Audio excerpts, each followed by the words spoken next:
I tried again. Same result. I tried a different browser. Nothing. I tried accessing it on my phone. Still nothing. Convenient, I muttered. Very convenient. I called up my neighbor, Sarah, a self-proclaimed tech wizard who could probably hack into the Pentagon with a potato and a paperclip.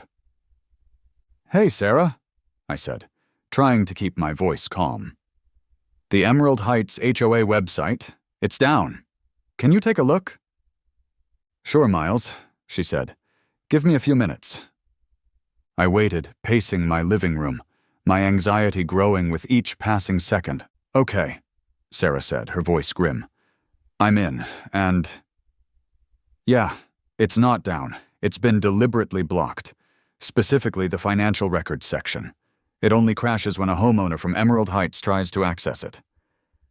"So, they're hiding something," I said, my voice a low growl. "Hiding something big," Sarah confirmed. "This isn't just incompetence, Miles. This is deliberate concealment." My next step took me to the county recorder's office. I needed to understand the HOA's financial structure, its assets, its vulnerabilities. And that's where I found it. A small, almost insignificant detail buried in the property records. The Emerald Heights HOA didn't own its office building. It leased it, and the owner, a small real estate investment firm, was looking to sell.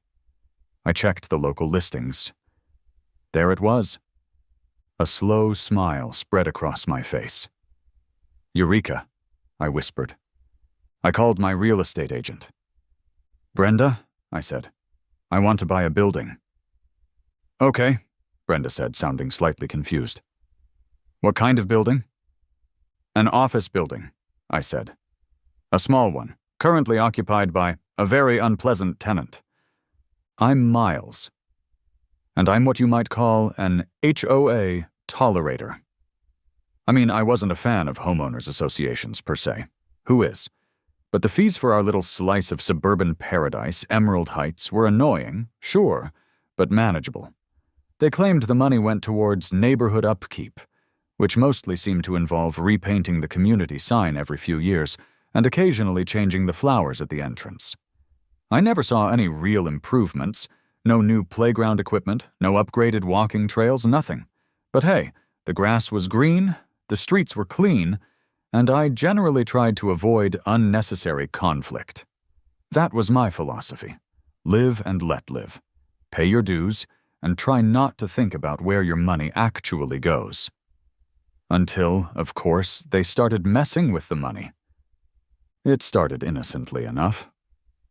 A notice slipped under my door, along with the usual junk mail and pizza coupons. "Important information regarding your HOA fees," it proclaimed in bold letters. I sighed. Here we go. "Due to rising costs," I read aloud, my voice dripping with skepticism, "HOA fees will increase by 20% next quarter. Further adjustments may be necessary." I crumpled the notice in my fist. 20%? What rising costs? The cost of beige paint? The cost of aggressively worded memos and further adjustments? That sounded ominous. Then, just a few weeks later, another notice. This one was even more brazen. "As part of our community enhancement efforts," I read, my blood pressure starting to rise, "HOA fees will increase by another 15%. Community enhancement? What enhancement? Had they installed a solid gold statue of a perfectly manicured lawn gnome that I'd somehow missed? I was starting to get suspicious. Very suspicious. Where was all this money going? There was zero transparency, no detailed accounting, just vague pronouncements about rising costs and community improvements. It was starting to feel less like a homeowners association and more like a shakedown. The HOA meeting was held in the Emerald Heights Community Center, a room that seemed to have been deliberately designed to stifle any form of creativity or independent thought. The walls were a depressing shade of beige. The carpet was a generic stain-hiding pattern. and the air smelled faintly of stale coffee and simmering resentment. The board members sat at a long table, looking like a collection of overpaid, underworked bureaucrats.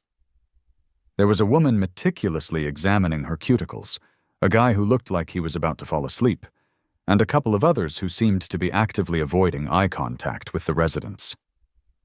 And then there was Bradley Brad Kensington IV, the president of the Emerald Heights HOA, and the walking embodiment of everything I disliked about, well, everything. He was a man who clearly believed he was born to rule, and that the rest of us were merely peasants existing to fund his lavish lifestyle. He wore an expensive suit that probably cost more than my mortgage payment. His hair was slicked back with an excessive amount of gel, and he had a permanent smirk that suggested he'd just won a game of Monopoly by cheating.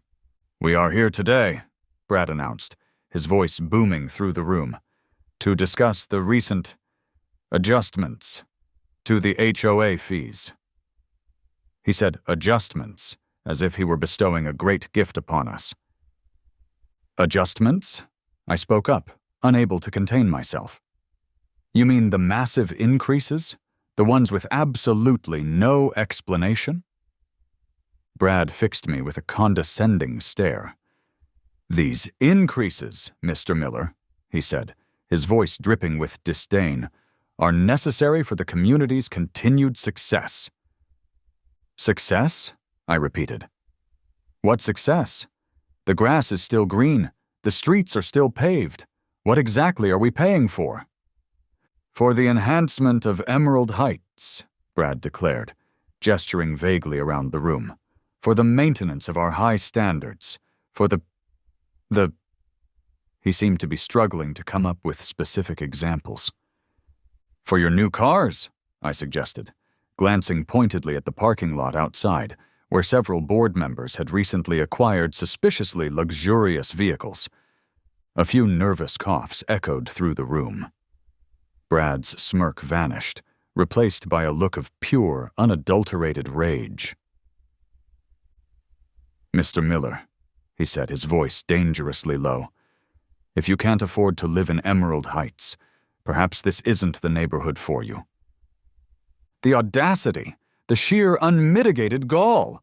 I was about to launch into a full-blown tirade about fiscal responsibility and transparency, but Brad cut me off.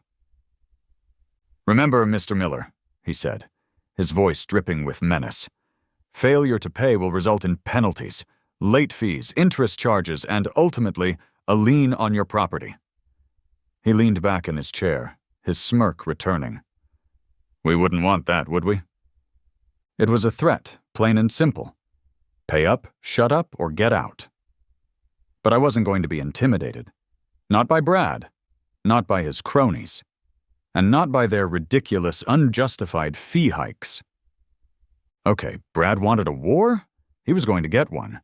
But I wasn't going to fight fair. I was going to fight smart.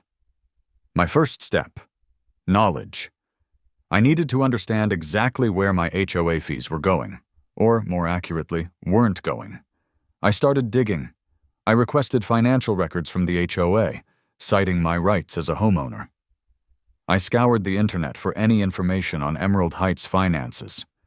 I even considered attending another HOA meeting just to observe Brad's smug face and fuel my righteous anger. The deeper I dug, the more frustrated I became. The HOA was a black box, a financial fortress designed to keep homeowners in the dark. They had all the power, all the control.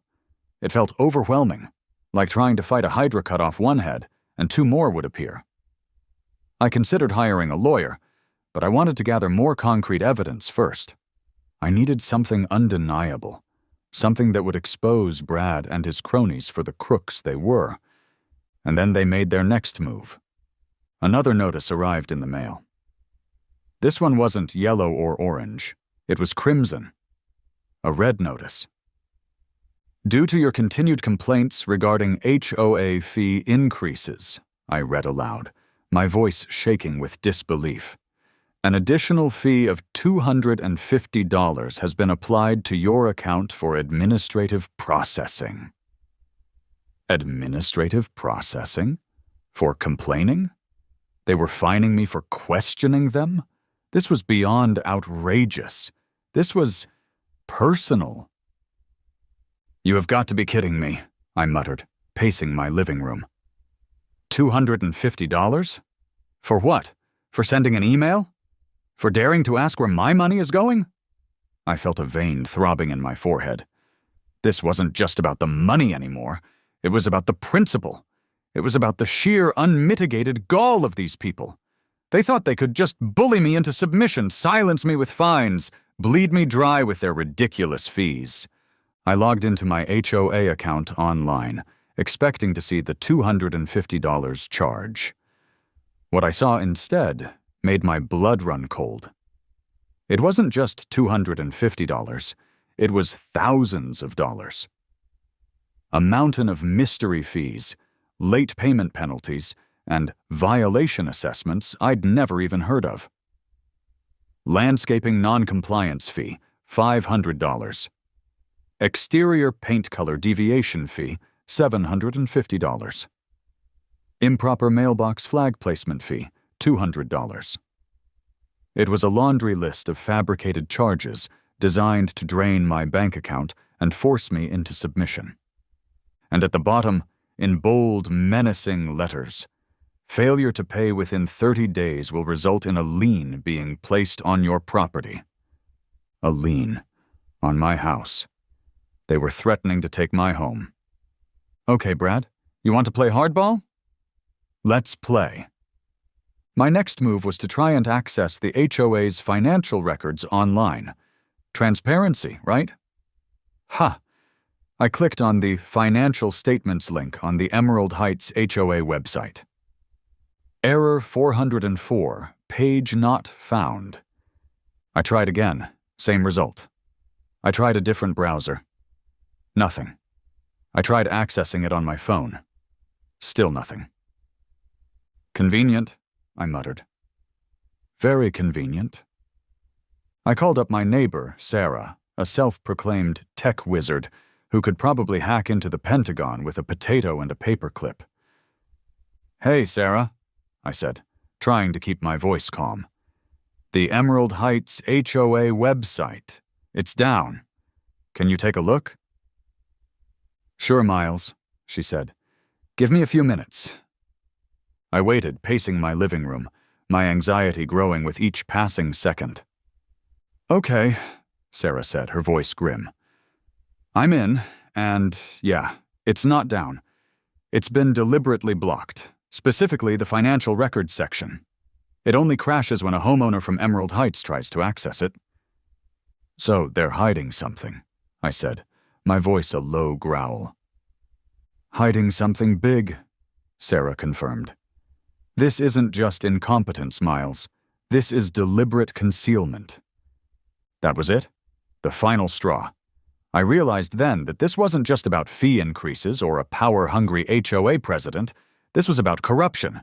Deep, systemic corruption. And I was going to expose it. Even if it killed me, or, more likely, bankrupted me. But I wasn't going to go down without a fight. And it wasn't going to be within the HOA's rigged game. Time for drastic action. My next step took me to the county recorder's office. I needed to understand the HOA's financial structure, its assets, its vulnerabilities. And that's where I found it. A small, almost insignificant detail buried in the property records. The Emerald Heights HOA didn't own its office building, it leased it, and the owner, a small real estate investment firm, was looking to sell. I checked the local listings. There it was. Further digging revealed that the HOA was barely scraping by. Years of mismanagement, and I suspected embezzlement, had left them financially vulnerable. A slow smile spread across my face. "Eureka," I whispered. The idea was audacious. It was insane. It was perfect. I was going to buy the HOA's office building. I was going to become their landlord. I called my real estate agent. a woman named Brenda, a different Brenda, thankfully, than the HOA board member. "Brenda," I said, "I want to buy a building." "Okay," Brenda said, sounding slightly confused. "What kind of building?" "An office building," I said. "A small one, currently occupied by a very unpleasant tenant." I explained my plan, laying out the whole saga of the HOA, the fee hikes, the corruption, and my ultimate act of revenge. Brenda was silent for a moment. Then she burst out laughing. "You're serious? You're going to buy their building and triple their rent?" "Quadruple," I corrected. I was getting angry again. "You, Miles," she said, "are a legend. Let's do it." We worked quickly. I made an offer on the building, slightly above asking price. I wanted to make sure I got it. The offer was accepted. The paperwork was signed. And just like that, I, Miles, the mild-mannered homeowner, was the proud owner of a small, nondescript office building currently occupied by the Emerald Heights HOA.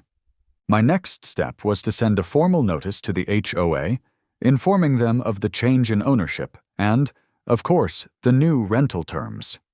I tripled the rent, effective immediately, and just for good measure, I added a clause about unavoidable operational fee increases, mirroring the language they'd used on their own fee hike notices. I sent the notice via certified mail, ensuring that Brad Kensington IV would have to personally sign for it. I couldn't wait to see his face. The meeting with the current building owner, a Mr. Henderson, no relation to any previous HOA antagonists, thankfully, was surprisingly straightforward. He was an older gentleman, clearly eager to unload the property. He seemed more amused than surprised by my interest in the building, especially given its current tenants. "So, you're aware the HOA occupies the space?" Mr. Henderson asked, raising a skeptical eyebrow.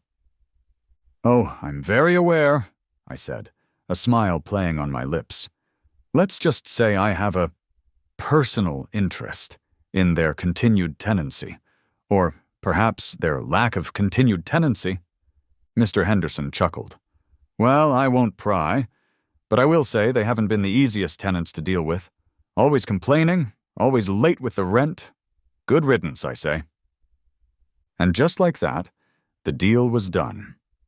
I signed the papers, transferred the funds, and became the proud owner of a rather unremarkable office building in a nondescript office park.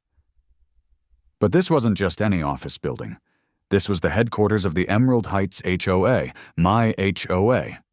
The HOA that had tried to bully me, fine me, and potentially take my house.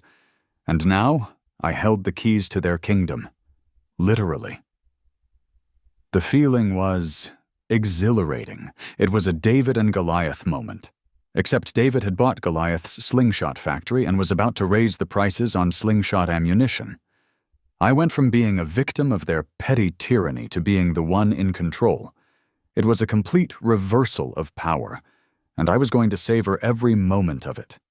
I could practically taste Brad's impending meltdown, and it tasted like sweet, sweet justice. The delivery of the new lease agreement to Brad was a moment I'd been anticipating with glee. I decided to deliver it personally, just to witness his reaction firsthand. I found Brad in his office, a cramped beige cubicle, naturally, at the HOA headquarters. He was on the phone, arguing with someone about, I assumed, another fabricated fee. He looked up, saw me, and his face instantly contorted into an expression of pure, unadulterated loathing. "What do you want, Miller?" he spat, slamming the phone down. "Good afternoon, Brad," I said, my voice dripping with mock politeness. "I'm here in my official capacity, as your new landlord." Brad stared at me blankly. What?" I held up the deed to the building, letting him see his HOA's address printed clearly on the front. "I bought the building, Brad," I said, my smile widening. "You're now my tenant." Brad's face went through a series of rapid color changes, from pale beige to bright red to a rather alarming shade of purple. You can't do that," he sputtered. "Actually, I can," I corrected, tapping the deed. "And I did. And as your landlord, I'm exercising my right to adjust the terms of your lease." I handed him a new lease agreement, meticulously drafted by my lawyer.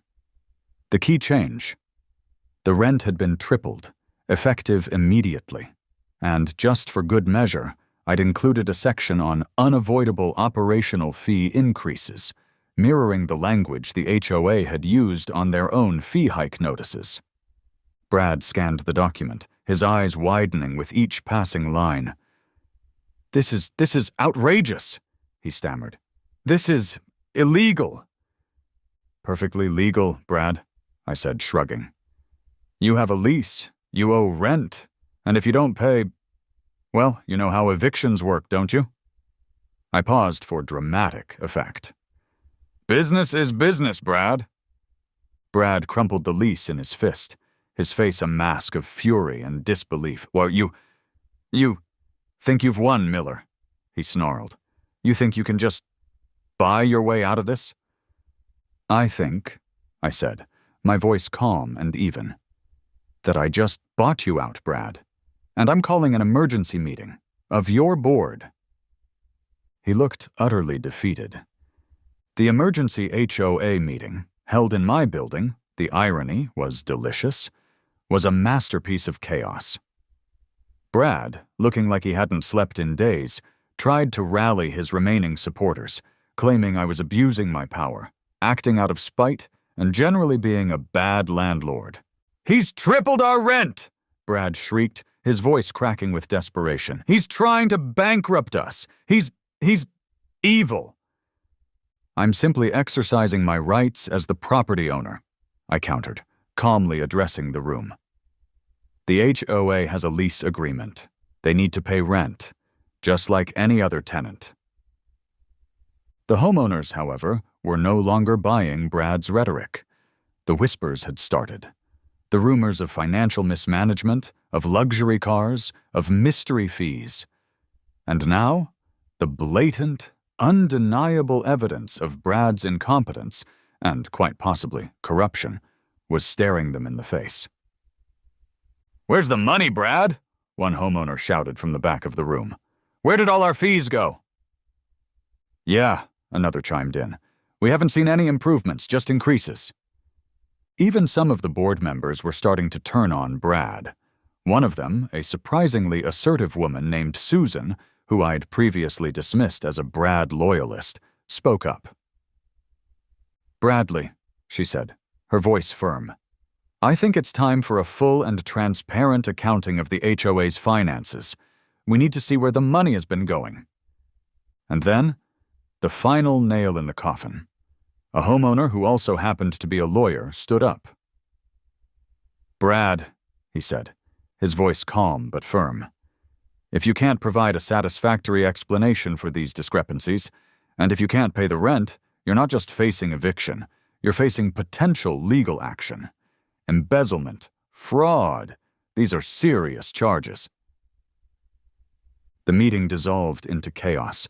Accusations flew, fingers were pointed, and Brad, he just sat there, defeated, his carefully constructed empire crumbling around him.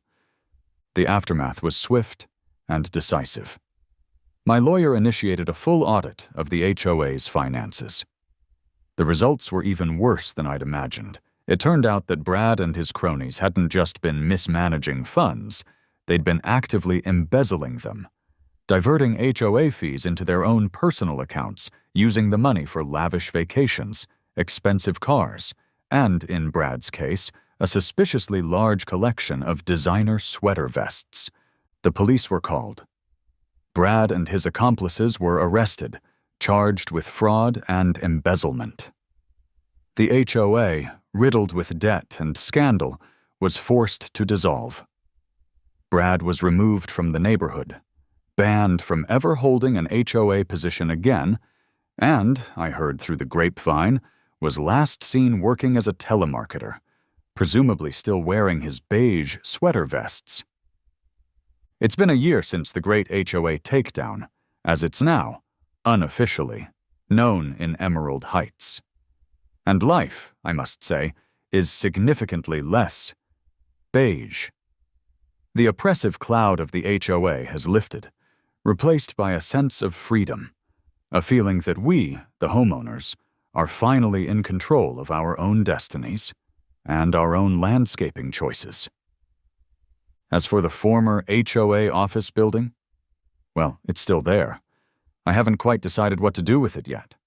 I've considered turning it into a community center, a place for neighborhood gatherings and events, free from the tyranny of beige walls and mandatory meetings.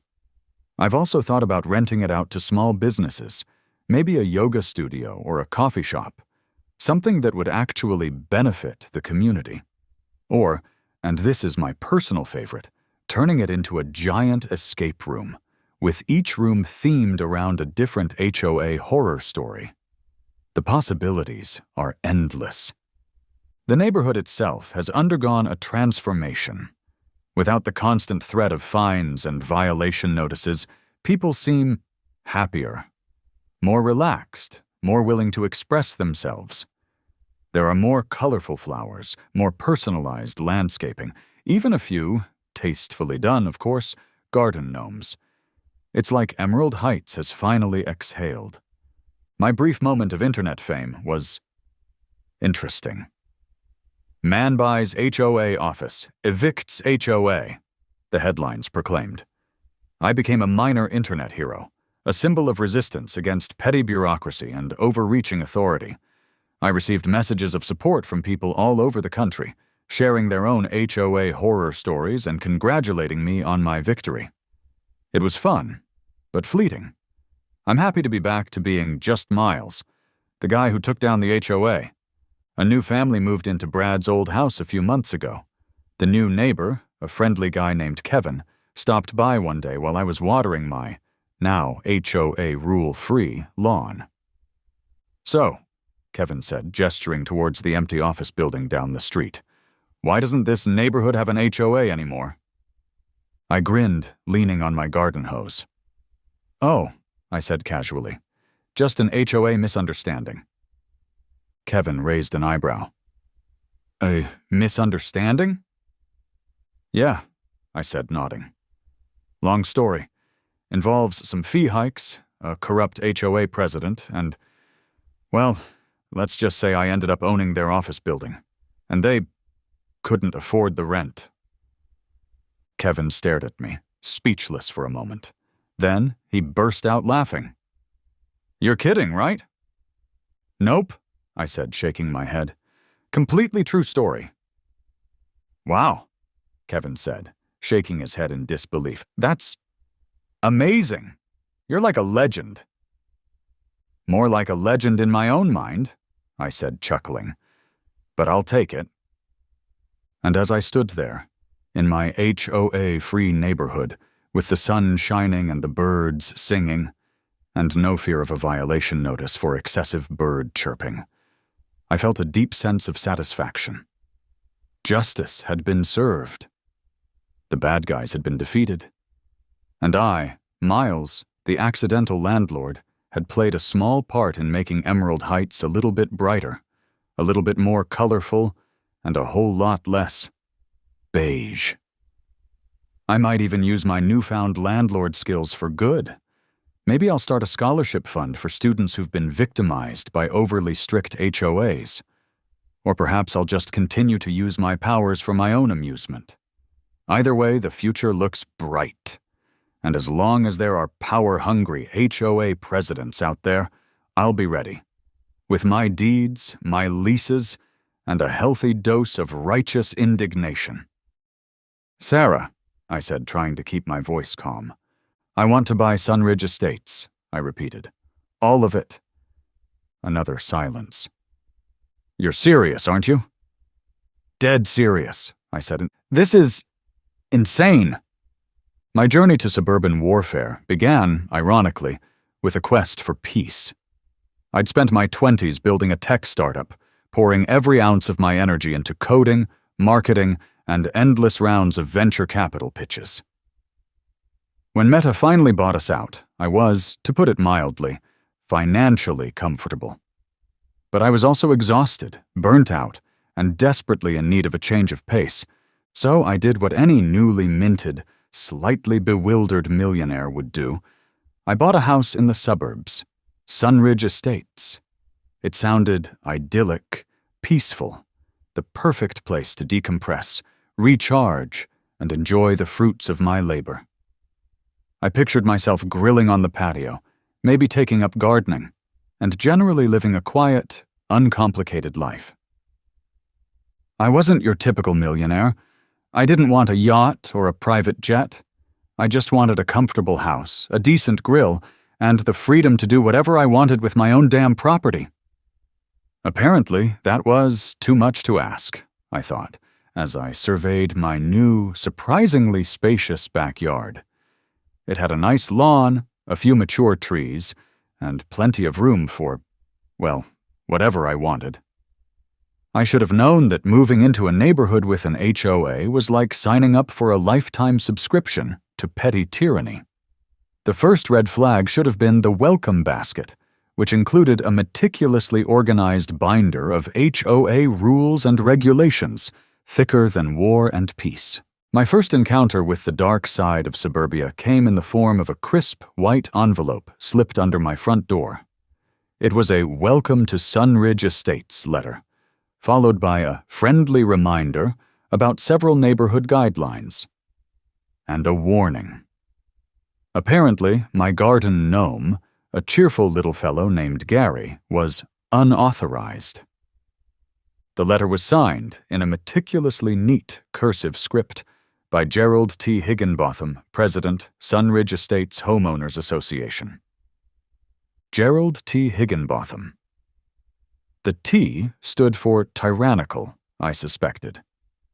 He was a retired bank executive with a permanent scowl, a clipboard that seemed surgically attached to his hand, and a deep-seated belief that the HOA was his personal fiefdom.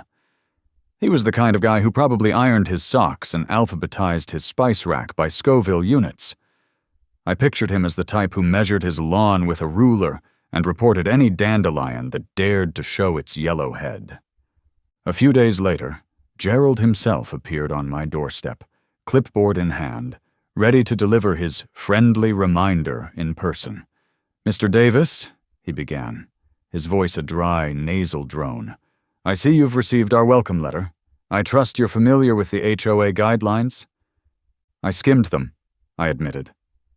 "Skimmed," he repeated, his eyebrows rising in disapproval. "Mr. Davis, the HOA guidelines are not to be skimmed. They are to be followed, to the letter." He then proceeded to lecture me at length about the unacceptable placement of my garden gnome, the excessive height of my grass — it was, perhaps, a day overdue for a mowing — and the unauthorized color of my mailbox.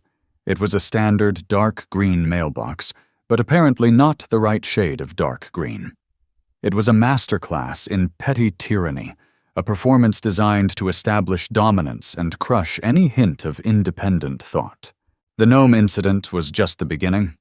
Over the next few weeks, I received a steady stream of HOA violations, each one more ridiculous than the last. There was the fine for parking my car in my own driveway for an extended period of time.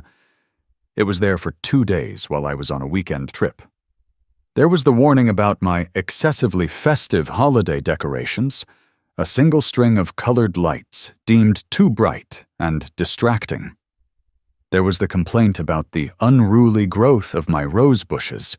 They were admittedly a bit overgrown, but they were also roses, not some invasive species threatening to engulf the neighborhood. Each violation was accompanied by a sternly worded letter from Gerald, filled with passive-aggressive threats and citations of obscure HOA bylaws. He'd patrol the street, his clipboard held aloft like a weapon, his eyes scanning for any deviation from his meticulously crafted vision of suburban perfection. My internal reaction was a mixture of annoyance, frustration, and a growing sense of disbelief. Was this really my life now? Arguing with a retired bank executive about the proper placement of garden gnomes and the acceptable shade of green for a mailbox? This was insane, I thought. I tried to be reasonable. I tried to explain. I even tried to comply with some of the more ridiculous demands. But it was no use. Gerald T. Higginbotham was on a mission, and I was his target. The HOA, it seemed, was not just a governing body, it was a weapon, wielded by a man determined to enforce his will upon everyone around him. The final straw came in the form of a particularly hefty fine, delivered by Gerald himself, with a smug smile and a condescending lecture. It was for a combination of violations. My grass was a 1/4 inch too long, my mailbox was still the wrong shade of green, and I had failed to remove a temporary basketball hoop from my driveway within the HOA-mandated 24-hour period. "Mr. Davis," Gerald said, his voice dripping with self-importance, "we have been more than patient with you. We have given you numerous warnings, but you continue to flout the rules, to disregard the standards of our community. If you want to live here, you must follow our rules." He thrust the fine notice towards me, his eyes gleaming with triumph. I took the paper, looked at it, and then looked back at Gerald. A slow smile spread across my face. "Oh, I'll follow your rules all right," I thought, a plan, audacious and wonderfully subversive, beginning to form in my mind. Straight into a black hole of bureaucracy. This wasn't just about gnomes or grass height or basketball hoops anymore. This was about principle. It was about the right to live in my own home, on my own property, without being harassed by a power-hungry tyrant. "Gerald T. Higginbotham, you want to play power games? Game on! Prepare to be outbought," I declared internally, a surge of defiant energy coursing through me. It was time to take this fight to the next level. It was time to dismantle the HOA, brick by beige brick. My initial reaction to Gerald's latest ultimatum was a burning desire for revenge, but I knew that direct confrontation would be futile. I needed a plan, a strategy, a way to fight back that wouldn't just annoy Gerald but would dismantle his entire power structure, so I started digging. I researched the HOA, its bylaws, its history, its legal standing. I spent hours poring over documents, reading the fine print, searching for a weakness, a loophole, a chink in the armor. I felt like a detective, uncovering a conspiracy, a suburban rebel plotting the overthrow of a tyrannical regime. And then I found it, buried deep within the HOA's governing documents, in a section I'd previously glossed over, was a crucial piece of information. The Sun Ridge Estates Homeowners Association, it turned out, was not an independent entity. It was a management agreement, a contract between the homeowners and the real owner of the property, a large real estate development company called Suburban Dreams, Inc. The entire neighborhood, the houses, the streets, the common areas, even the meticulously manicured lawns that Gerald so cherished, were all owned by this company. The HOA was simply a management tool, a way for the developers to maintain control and ensure conformity and property values until all the lots were sold. It was like finding the Death Star's exhaust port, a single vulnerable point that, if exploited correctly, could bring the whole system crashing down, I thought, a surge of adrenaline coursing through me. The implications were staggering. If I could somehow acquire Suburban Dreams, Inc., I would effectively own the entire neighborhood. And if I owned the neighborhood, I owned the HOA. My next call was to my lawyer, Sarah, the same one who'd helped me with the Billboard of Shame incident. She'd become a trusted ally, a fellow warrior in the fight against suburban tyranny. "Sarah," I said, trying to keep my voice calm, "I have a proposition for you. A rather unusual one." I outlined my plan, explaining my discovery about Suburban Dreams, Inc., and my intention to buy the entire neighborhood. There was a long silence on the other end of the line. "You want to... what?" she finally asked, her voice a mixture of shock and disbelief. "I want to buy Sunridge Estates," I repeated. "All of it." Another silence. Then a slow chuckle. "You're serious, aren't you?" "Dead serious," I said. "This is... insane," she said, but I could hear the admiration in her voice.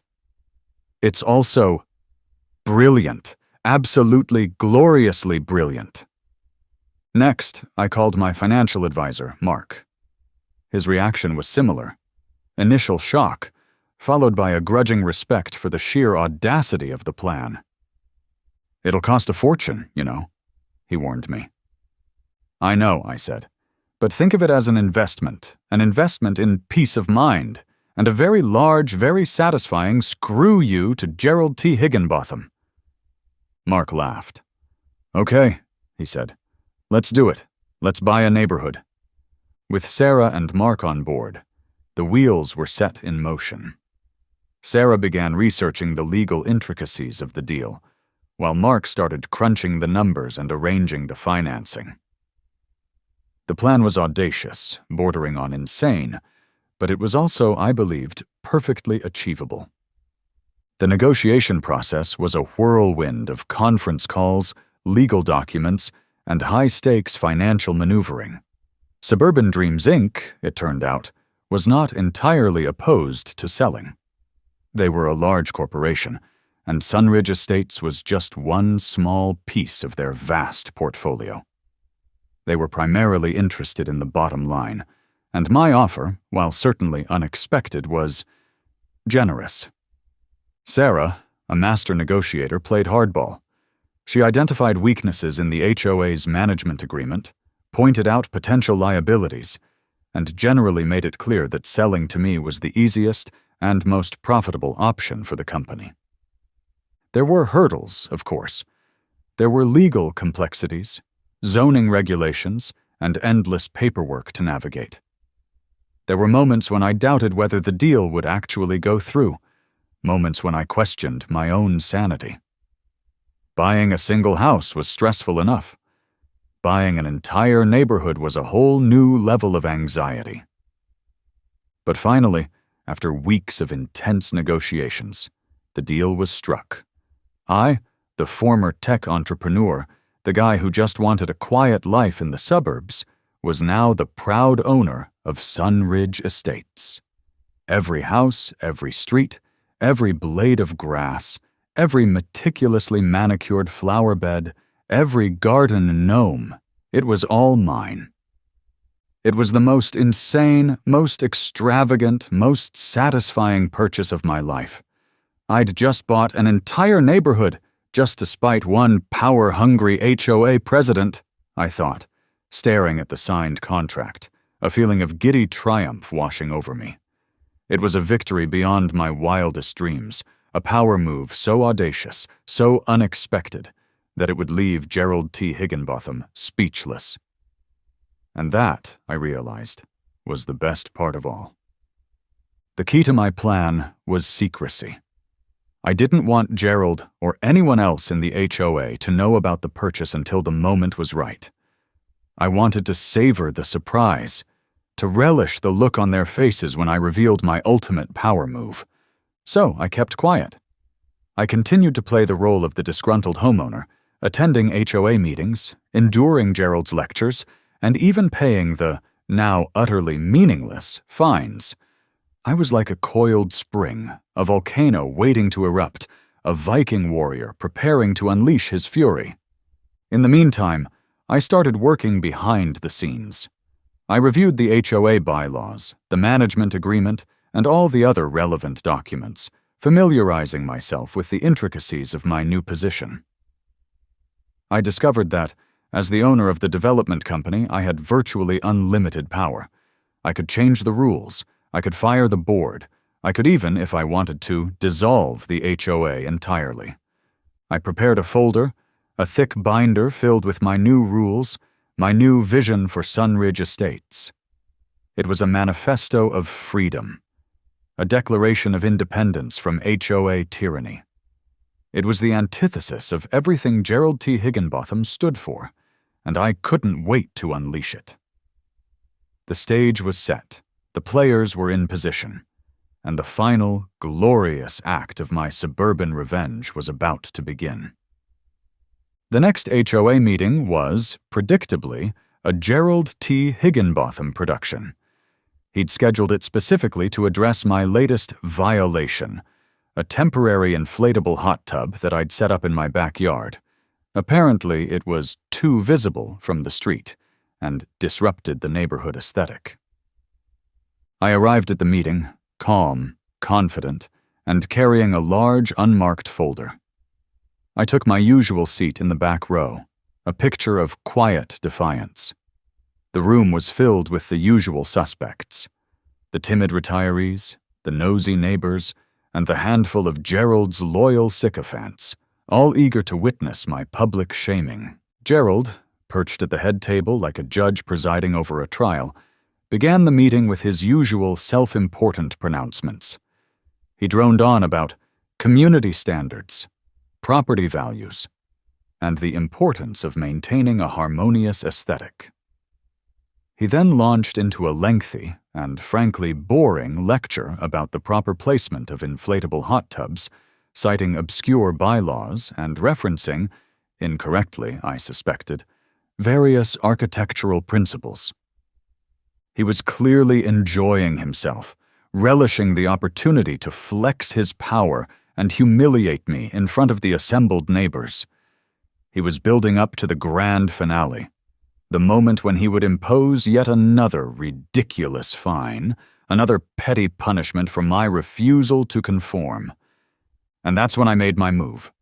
I stood up, cleared my throat, and said in a calm, clear voice, "Actually, Gerald, before you go any further, I have an announcement to make." Gerald looked at me, his eyes narrowed, his lips pursed in annoyance. "Mr. Henderson," he said, his voice dripping with condescension, "this is not the time for your comments. We are discussing a serious violation of HOA regulations." "Oh, I know," I replied, with a smile. "But I think this announcement is relevant to everyone." I paused, letting the anticipation build. The room was silent, all eyes on me. Even Gerald seemed momentarily flustered. I opened the folder, revealing the meticulously prepared documents within. "As of this morning," I said, my voice ringing with authority, "there's been a slight change in the ownership structure of Sunridge Estates." I continued, letting the words sink in, watching the expressions on the faces of the assembled HOA members shift from boredom to confusion to a dawning sense of horror. "As of 9 a.m. this morning, I am the sole owner of this entire subdivision."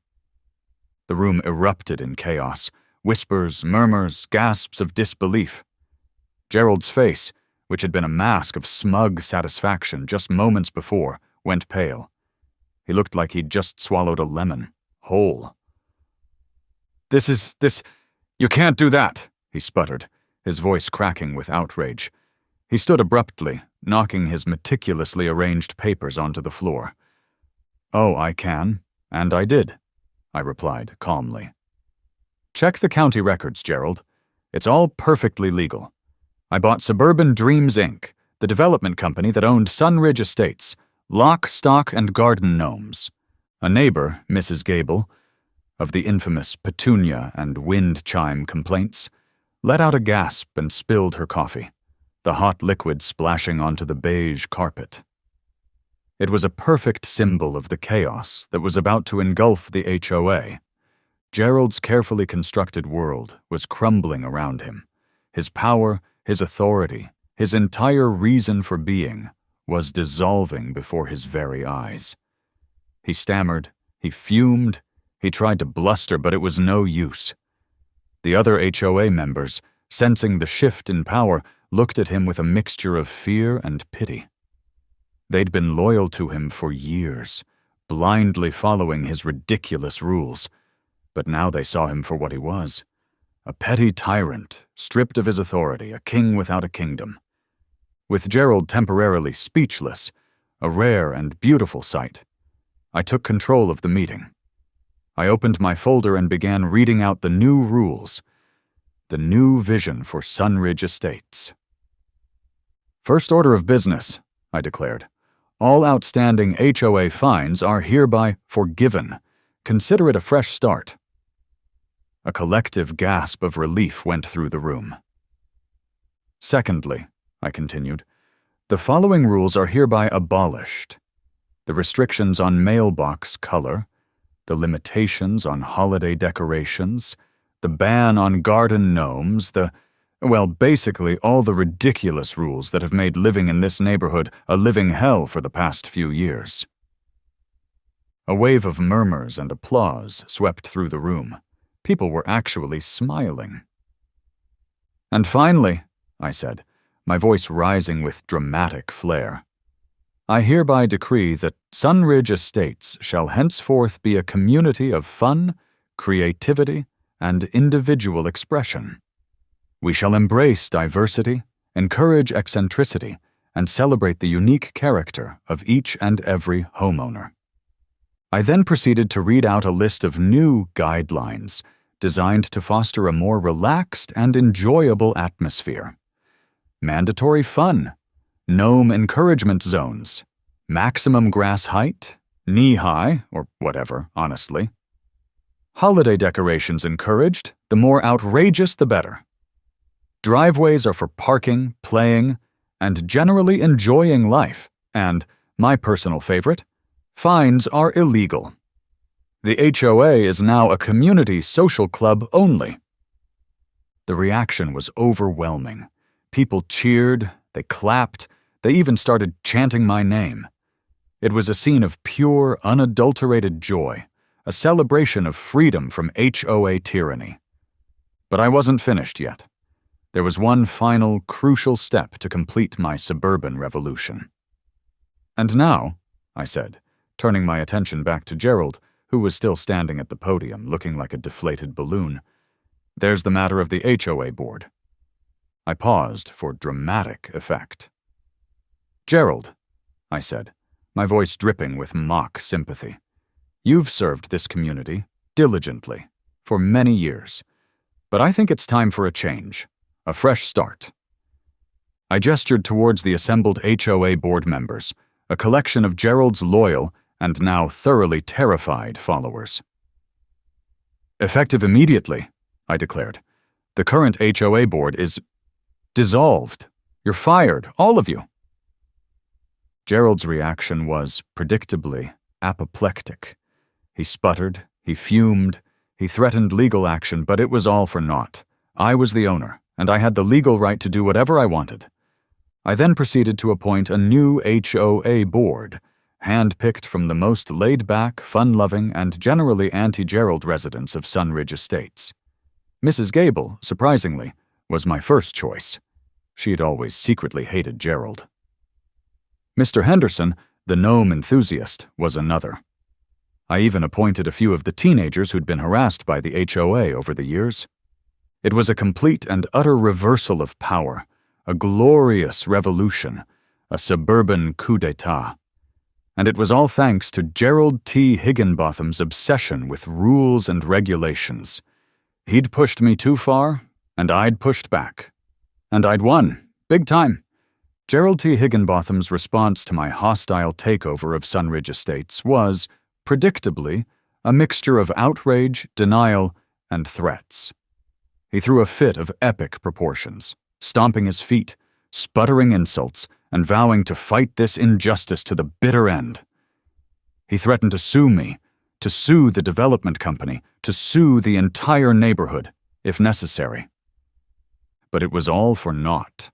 His power was gone, his authority shattered, his reign of terror over. He was a king without a kingdom, a tyrant without an army, a clipboard-wielding warrior without a cause. He spent a few weeks skulking around the neighborhood, glaring at anyone who dared to smile, muttering darkly about the decline of civilization and the erosion of community standards. But eventually, even he realized the futility of his resistance. One morning, a moving truck appeared in front of his house.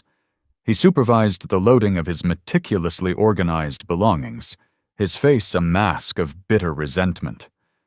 He didn't say goodbye to anyone, didn't offer a farewell wave, just climbed into his car and drove away, leaving behind a legacy of beige conformity and a neighborhood that was finally, gloriously, free. The transformation of Sunridge Estates was swift and dramatic. Under the new, improved HOA, which I'd cleverly renamed the Sunridge Estates Community Association, the neighborhood blossomed into a vibrant, welcoming, and delightfully unregulated community. The first order of business was to dismantle Gerald's legacy of petty tyranny. We abolished the ridiculous rules about mailbox colors, grass height, and holiday decorations. We replaced the endless stream of violation notices with friendly reminders and community newsletters.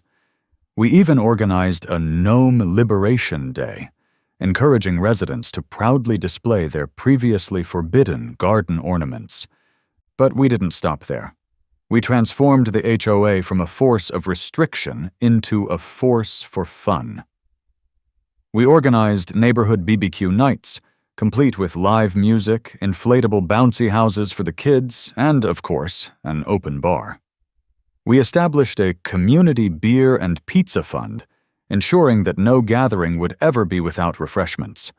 We even started holding fun competitions, like the most outrageous lawn flamingo display and the best decorated mailbox contest, with prizes, naturally. Sunridge Estates, once a stifling, conformist wasteland, was now a place where people actually enjoyed living. A place where neighbors were friends, where laughter was encouraged, and where individuality was celebrated. It was a revolution, a suburban renaissance, and it was all thanks to one man's burning desire for revenge. And then, of course, there was the unexpected bonus: property values. As word spread about the new Sunridge Estates, the neighborhood became a hot commodity. People were drawn to the relaxed atmosphere, the sense of community, and yes, even the slightly rebellious reputation.